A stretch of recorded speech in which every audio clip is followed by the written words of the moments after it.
خواب میں بہت زیادہ سونا یعنی کہ بہت زیادہ گولڈ جو ہے وہ دیکھنے کی تعبیر۔ بسم اللہ الرحمن الرحیم، السلام علیکم ورحمۃ اللہ وبرکاتہ۔ خود کو بہت زیادہ گولڈ میں دیکھنا، اس کا مطلب ہے کہ آپ کے پاس کوئی خوشخبری آنے والی ہے، لیکن یہ دنیاوی ہے۔ کسی کو گولڈ میں دیکھنا یعنی کہ کسی کے پاس بہت زیادہ سونا دیکھنا، یہ وقتی طور پر اس کی کامیابی کی علامت ہو سکتی ہے۔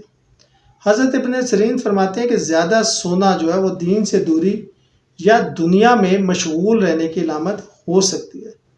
یہ خواب جو ہے بعض اوقات سستی بھی کی تنبیہ بھی ہو سکتی ہے، اور بعض اوقات یہ روحانی بیداری کی طرف بھی اشارہ ہو سکتا ہے۔ خواب زیادہ طویل ہو جائے اور آنکھ نہ کھلے تو اس کا مطلب یہ ہے کہ آپ کے اندر اس بات کی شدت محسوس ہو رہی ہے کہ آپ عملی زندگی میں بھی کچھ عجیب پانا چاہتے ہیں، کچھ کمانا چاہتے ہیں۔ شکریہ۔